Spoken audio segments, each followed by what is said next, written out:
I created the simple HTML document to show you the most common errors, how we create them, how we can find them, and how to get rid of them. So here we are in our HTML file. Let's go to our body tag. As you can see, I created 4 p tags with 4 different classes. We got a p tag with the class first, a p tag with the class green, a p tag with the class big, and a p tag with the class last. In the head element of our document, I prepared some CSS styles and a style tag right here, and wrote some comments right here just to point out the certain errors. So let's go to our first class, where we can see right here. We can see in our HTML document that we have a p with the class first. And this is this paragraph in our preview. And let's see in our CSS styles, what do we want from this class?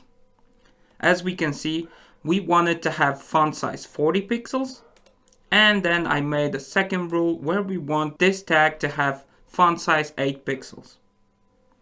As we can see in here, it doesn't have neither 40 pixels or 8 pixels. And this is very common mistake when we have wrong selector. Because we can see that we created 2 rules to this class and neither one of them is applied in our browser. So let's go to our DevTools. Let's select our first p tag. As you can see, it's the p tag with the class first. Let's click it. And we can see in our DevTools that we only have user agent style sheet. So these are the default styles applied by the browser by default. So we can see that we don't have any our custom rules, but we can see in our HTML file that we created 2 rules for this example, for this p tag, but none of this rule works. And it's a tricky error because we won't find it if we won't see the mistake on our eyes in the code. As you can see in this first example, I made a typo in our class name because our class name is first, and I wrote it like this. So the browser doesn't know what it is and doesn't apply to this rule at all. So let's correct our mistake. Like this. Let's save our file. And we can see the difference on our own eyes. Now let's go back to our DevTools. And here we can see where we have user agent style sheet, just like before. But then we have our own custom styles where we can see our correct selector pointing out to the class first. And we can see where this rule is written. In our case, it's the errors.html file. This is the name of our file. And you can see it, we have it in our 11th line of the code. And you can see it as well right here. That's the 11th line of the code. But let's go to our second wrong selector. We can see we write it correctly. The name is first. But we forgot to place a dot before our class name. So in this case, the browser is looking for a tag first and not for a class first. And as we know, in HTML, we don't have any tags like first. We have divs, p tags, sections, a tags, and so on. So this selector is treated by the browser as a tag. And since we don't have any tag like this, it's not taken into account. So now let's correct this error. All we need to do is place the dot. And you can see even the color is changing. And now when we save our file, everything should be fine. Here we can see the effect, a really small font size. So it's our 8 pixels for sure. And let's see it in our DevTools. As we can see, we have our user agent style sheet, CSS styles. Then we have our first rule, where we wanted our font size to 40 pixels. You can see the browser recognized this rule, applied it, but turned it off. And that's because we have our other custom rule, where we said we want our font size to be 8 pixels. And we can see it, this rule is in our errors HTML file in the 15th line of the code, where we can see it exactly right here. We are going to learn about the cascading more. Then it will be clear why this rule is disabled and this rule is applied to our element. But for now, I can say you that it's because this second rule came after the first one, so that it is more important. If we just cut it from here and place it before the first one, like this, save our file, the importance of these rules would be switched. So the second written rule with the same importance, because it's the same selector, is more important for the browser. And now we can see that font size 8 pixels is disabled and our font size 40 pixels is enabled in our preview. Now let's go to our second type of error, where you can see no semicolon, and let's see what we want this class to have. We want a background color to be yellow-green, as we can see right here. We want our font family to be Arial, and we want our text indent to be 20 pixels. This is our second P right here, and we can see that it doesn't have the background we wanted because the background is still white. We can see that the font is Times New Roman, as in the other P tags, but the text indent, our last declaration, is applied properly, which we can see this indent right here at the beginning of our P tag. So now we can select it in our DevTools, this P tag right here, and we can already see that something's wrong with our CSS rule. Because we can see we have our user agent style sheet right here. So these are the default styles, but we can see we have our own rule referring to the class green, which is from our code editor, where we can see right here it's from errors HTML file from the 22nd line of the code. Now if we have something like this, we can hover to this sign right here to check what type of error we have. As we can see, it's invalid property value. So we can see that the background color property, where we can see right here, is recognized correctly. Then we have yellow-green as a value, and it's also recognized correctly. But then you can see we don't have a semicolon right here. So the whole second declaration is treated by the browser as the further part of the value of the first declaration with background color. And since we don't have this kind of value in CSS, the browser won't apply the first declaration and the second one, and will only apply the third one, as we can see right here with the text indent. You can see in our code editor that something's wrong because the font family property color is different.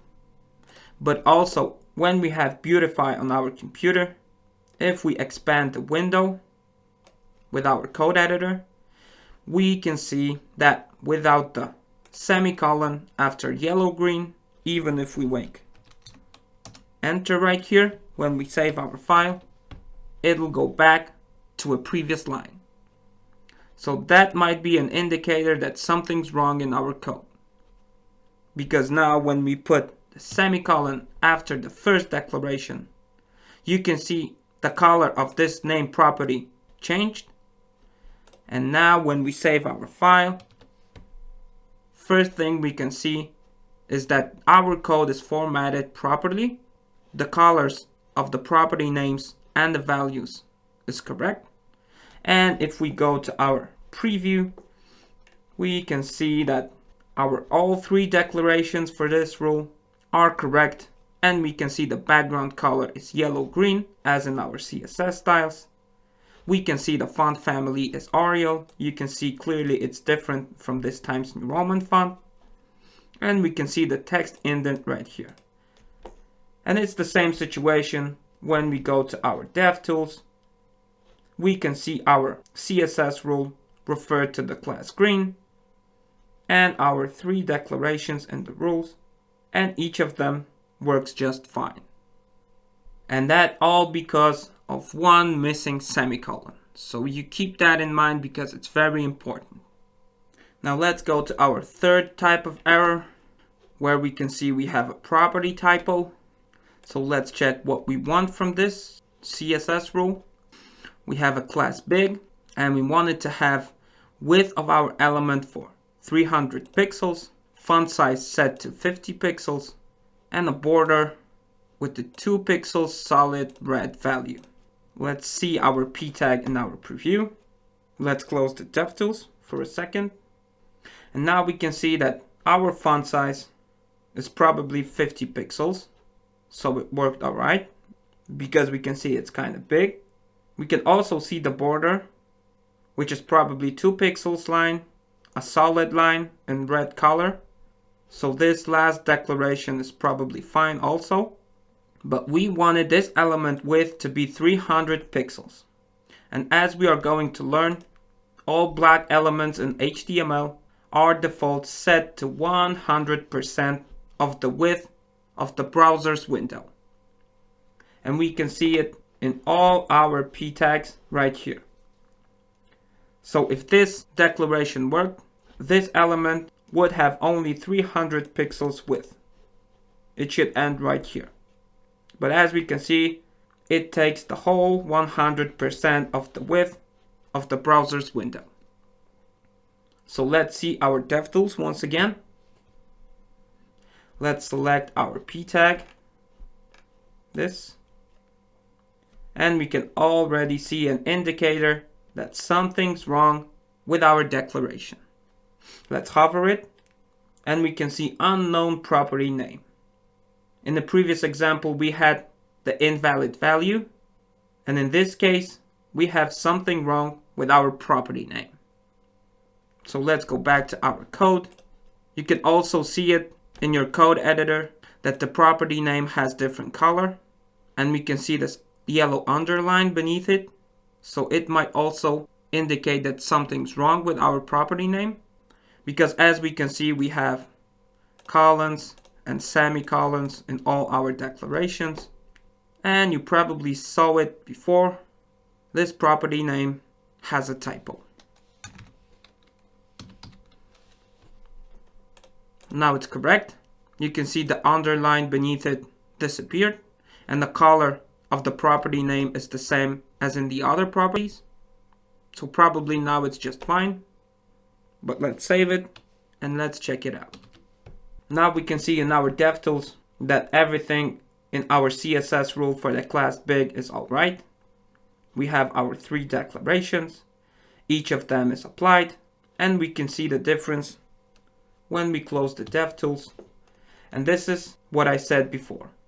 All other p tags on our website has 100% of the width of the window, and this specific one has only 300 pixels of its width.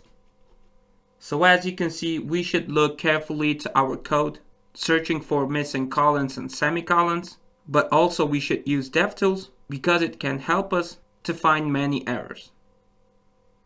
Now let's go to our last example, where we have our class last. And we can see error number 4, where we have wrong value. Let's see what we want from this class. We want the text transform to be uppercase, and we want font size to be 30. Let's go see our last tag. We can see it right here. And we can see that our text is uppercase, where each letter is a capital letter. But we can see the font size is probably still 16 pixels, as its default value. Let's open our DevTools to see what's going on with the last case.